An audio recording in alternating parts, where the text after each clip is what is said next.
Voice of south நேயர்களுக்கு வணக்கம். இந்த நேர்காணலில் நாம் சந்திக்கிருப்பவர் இந்திரா ஃபெலோஷிப்பில் இருந்து திருமிகு கிருத்திகா கரண் அவர்கள். வணக்கம். வணக்கம் பாலாஜி அவர்களுக்கும் வாய்ஸ் ஆஃப் சவுத் நேயர்களுக்கும். இந்த இந்தியா கூட்டணியினுடைய ஆலோசனை கூட்டம் அது முடிந்த பிறகு மல்லிகார்ஜுன கார்கே ஒரு முக்கியமான விஷயத்த சொல்றாரு.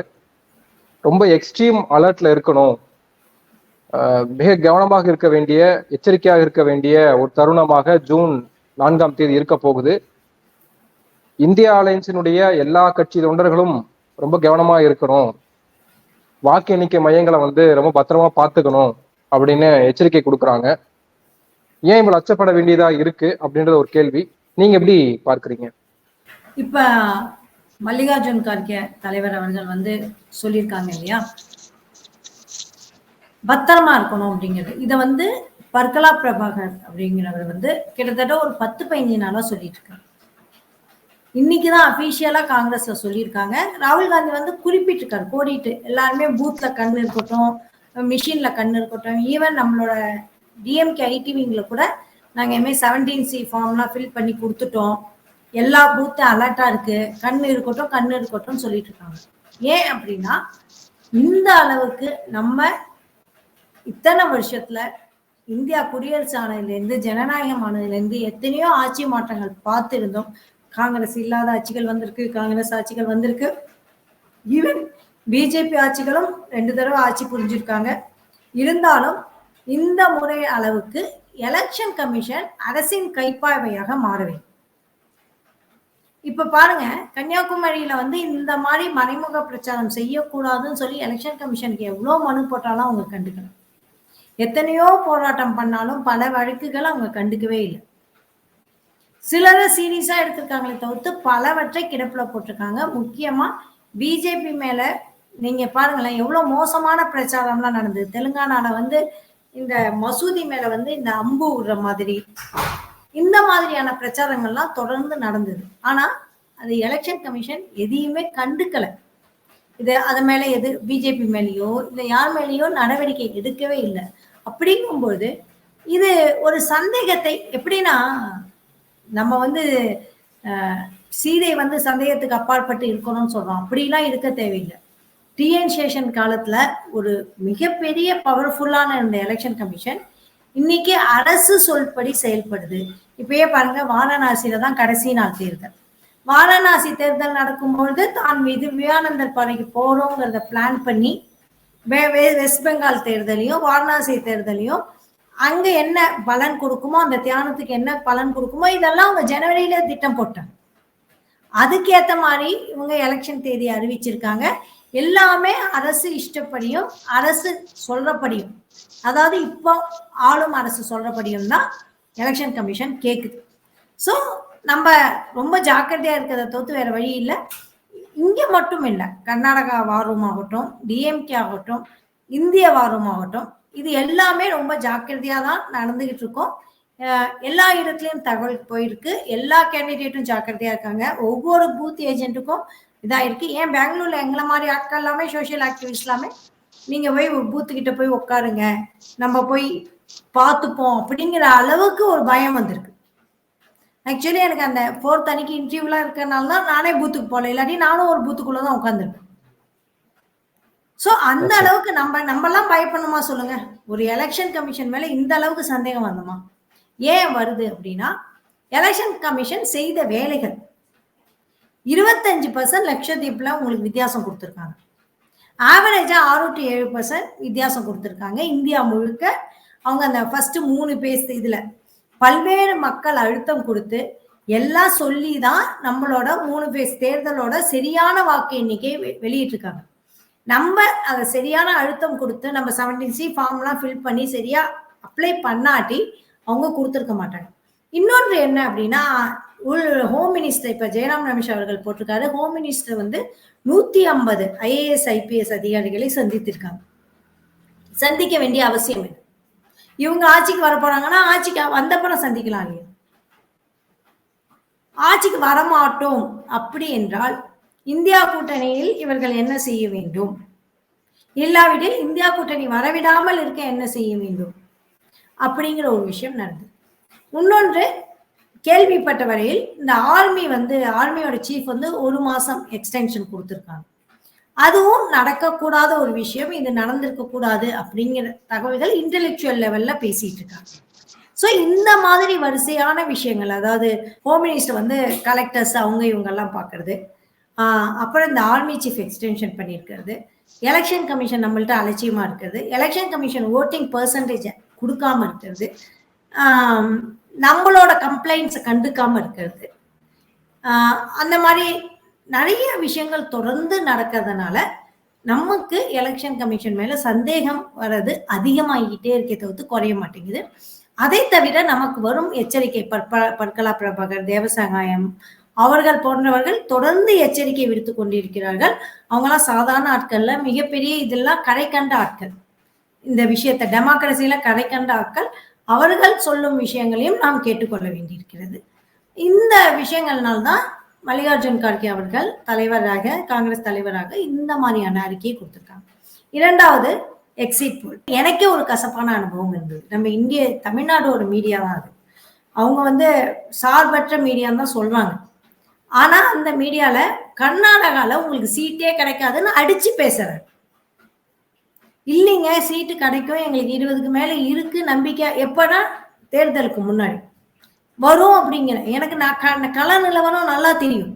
ஆனா என்ன உட்காத்தி வச்சுட்டு இஷ்டத்துக்கு பேசுறாங்க. இப்ப 25 வரைக்கும் கர்நாடகால ஜெயிக்கக்கூடிய வாய்ப்பு இருக்கு. நான் வந்து அப்ப 17ன்னு சொன்னேன். 17 சொன்னதுக்கே உங்களுக்கு வராதுன்னாங்க. இல்லைங்க, எனக்கு நல்லா தெரியும் 17 வரைக்கும். இப்ப கள நிலவரம் பிரஜ்வல் ரேவண்ணா 21 மாறிடுச்சு, அதுக்கப்புறம் 25 மாறிடுச்சு. இன்னைக்கே பாருங்க, நம்ம பிரஜ்வல் ரேவண்ணா அரெஸ்ட் ஆயிருக்கவரு, நம்ம நாடு கொதிச்சு எழணும், பெண்கள்லாம் கொதிச்சு எழணும், அமைதியா இருக்கும். கன்னியாகுமரியை பார்க்கிறோம், ஆனா பிரஜ்வல் ரேவண்ணாவை விட்டுட்டோம். இன்னைக்கு அவ்வளோ பெரிய கேஸ் நடந்துட்டு இருக்கு. ஆனா நம்ம யாருமே கண்டுக்கல. அவ்வளோ மோசத்தெல்லாம் கண்டுக்காம விட்டுட்டு என்னென்னமோ பார்த்துட்டு இருக்கோம். அதை விடுங்க. ஆனா எக்ஸிட் போல்ல என்ன ஆகும் அப்படின்னா, நம்மள மாதிரியான நடுநிலை பேசக்கூடிய ஆட்கள், காங்கிரஸ் சார்பான ஆட்கள் எல்லாரையும் கூப்பிடுவாங்க. நான் ஓரளவுக்கு போல்ல எல்லாம் ஓரளவுக்கு அவங்களுக்கு ஜெயிக்கிறதுனா அவங்களுக்கு ஜெயிக்கிறதுன்னு சொல்லுவேன், நம்மளுக்கு ஜெயிக்கிறதுனா நம்மளுக்கு ஜெயிக்கிறதுதான் சொல்லுவேன். அப்படி இருக்கிற ஆட்களையே வந்து நம்மளை உட்காத்தி வச்சு மனசை சங்கடப்படுத்துற மாதிரி அவங்க ஒரு போல் ரிசல்ட்டை கொடுத்து நம்மளோட வாயை அடைச்சி பொய்கள் மேல் பொய்கள் மேல் பொய்கள் மேல் பேசி அதை நம்ம திருப்பி அட்டாக் பண்றதுக்கு மேல அதுக்கு ஒரு பொய் சொல்லி, இல்ல எக்ஸிட் போல்ல குறைந்தபட்சம் உண்மை கூட இருக்காம போயிடுமாண்ணா? அவங்க பொய் மோடியாக்கள், கோடி மீடியாக்கள் அப்படின்னு 2 வார்த்தை இருக்கு. அவர்கள் என்னைக்கு உண்மை பேசியிருக்காங்க? வெறுப்பு பிரச்சாரமும் பொய்களும் தான் அதிகம். அவங்க 400 ஆப்கோபார் சார்சோபார் கூட வாயில வர மாட்டேங்குது, ஆப்கோபார் தான் வாயில வருது. சார்சோபார் அப்படின்னு ஆரம்பிச்சாங்க. அதை வந்து கட்டமைச்சாங்க. ஃபுல்லா மோடி மீடியாக்கள் தான் கட்டமைச்சாங்க. அப்புறம் வி.கே. பாண்டியன் மேல பொய்களை கட்டமைச்சாங்க. தமிழர் இன்னைக்கு ஒரு இது போட்டிருக்காங்க, ஒரு மீம்ஸ் போட்டிருக்காங்க ஒரிசால. அவர் வெள்ளை ட்ரெஸ் பை பை பாண்டியா அப்படின்னு போட்டுட்டு முழுக்க முழுக்க தமிழரை அட்டாக் பண்றது ஒரிசா பிஜேபி பண்ணிருக்கு. மிக மிக மோசமான அட்டாக்கு ஒரிசா பிஜேபி. நம்ம தமிழை ஒரு வேட்டி சட்டை போட்டு தமிழை எவ்வளவு மோசமா பிஹேவ் பண்ணுவாங்க அப்படின்னு சொல்லி பை பை பாண்டியன் வீடியோ போட்டிருக்காங்க. அது பாண்டியர் மட்டும் இல்ல, ஒட்டுமொத்த தமிழரை. இவர் வந்து கன்னியாகுமரியில வந்து தியானம் பண்ணி என்ன பிரயோஜனம், வள்ளுவரை கும்பிட்டு என்ன பிரயோஜனம்? தமிழர்களை தொடர்ந்து அவமானப்படுத்திட்டு இருக்காங்க. இவர் அண்ணாமலை தமிழன் தானே சொல்றாரு. அப்புறம் வந்து ஒரிசால வந்து அந்த மாதிரி விளம்பரம் கொடுக்கறதுக்கு என்ன அர்த்தம்? இதே நம்ம தமிழ்நாட்டுல அண்ணாமலை கன்னடிகான்னு சொல்லிட்டு நம்ம விளம்பரம் கொடுத்துருவோமா? நம்ம கன்னட உறவு தமிழர் உறவு என்ன ஆறுது? அப்படி கொடுத்தா என்ன ஆறுது? இல்ல வேற ஒருத்தவங்க இருக்காங்க, நம்ம ஊர்ல மலையாளிஸ் இருக்காங்க, நம்ம ஊர்ல தெலுங்கு பேசுறவங்க இருக்காங்க, நம்ம ஊர்ல எல்லாருமே, ஏன் மலையாள முதல்வரே இருந்தாங்க, மைசூர்ல பிறந்தவர் நம்ம ஊர்ல முதல்வரா இருந்தாங்க. நம்ம பேசியிருக்கோமா அப்படி? மைசூர்ல பிறந்தவங்க கர்நாடகால பிறந்தவங்க தானங்க ஒரு தமிழரா இருந்தாலும். அப்போ கர்நாடகால பிறந்தவர், கேரளால பிறந்தவர் எல்லாரையும் நம்ம முதல்வரா ஏத்திருக்கோம். இன்னைக்கு ஒரு சூப்பர் ஸ்டார் வந்து மராட்டிய கன்னடிகா நம்மளோட இதுல. நம்மள்ட்ட சில கட்சி தலைவர்கள் தெலுங்கு பேசக்கூடியவர்கள். ஏதாவது நம்ம சொல்லியிருக்கோமா? நம்ம தமிழ்நாடு எல்லாரையும் இது பண்ண, அதே மாதிரி ஒரு தமிழர் வெளில போனா அந்த மரியாதையை நம்ம எதிர்பார்க்கணும். அந்த மரியாதையை கொடுக்காத ஒரு கட்சியாக தான் இருக்கிறது. தமிழர்களை மிக மலினப்படுத்தும் கட்சியாக தான் பிஜேபி இருக்கு. இத்தனை நாள் பெண்களை தான் மலினப்படுத்திட்டு இருந்தாங்க. பிரிஜ்பூஷன், பிரஜ்வல் ரேவனா, மணிப்பூர் அப்படின்னு பெண்களுக்கு தான் அசிங்கப்படுத்திட்டு இருந்தாங்க. இன்னைக்கு ஒட்டுமொத்த தமிழர்களையும் அசிங்கப்படுத்தக்கூடிய இந்த மாதிரியான மீன்கள்லாம் வெளியிடுறது வந்து நம்மளுக்கு தாங்க எதுவும் இல்லை. இதே கர்நாடகால வந்து நடந்ததுன்னு வச்சுங்க, கர்நாடகர்களும் சும்மா விட்டுருப்பாங்களா? நானே விட மாட்டேன். ஏன்னா இங்க நான் கர்நாடகால இருக்கேன், எல்லாருமே அதுக்கு சேர்ந்து போராடுவேன். எங்க ஊரை சேர்ந்தவங்களை நீங்க எப்படிங்க அவமானப்படுத்தலாம் அப்படின்னு. ஆனா இன்னைக்கு நம்மளுக்கு நான் சொன்னேனே, மக்களுக்கு ஒண்ணும் இல்ல, என்ன வேணாலும் யார் வேணாலும் பேசலாம், யார் என்ன வேணாலும் செய்யலாம், நம்ம எதையும் கேட்க போறது இல்ல. நம்ம தான் இப்படி மீடியால பேசிட்டு இருக்கோம். இல்ல, அது இப்போ இவங்க பண்ற இந்த பிரச்சாரம் இருக்கு இல்லையா, விவேகானந்தர் நினைவிடத்துல போய் அமர்ந்து தியானம் பண்றதா இருக்கட்டும், இல்ல அந்த ஒடிசால வி.கே. பாண்டியனை இழிவுபடுத்தக்கூடிய இல்ல இனவரி தாக்குதல் நடத்தக்கூடிய ஒரு வீடியோவை வாண்டடா பரப்புறாங்க. அது பிஜேபியே செய்யுது அப்படின்றப்போ அது தவறானதுன்னு நம்ம சுட்டி காட்டுறீங்க, ஓகே.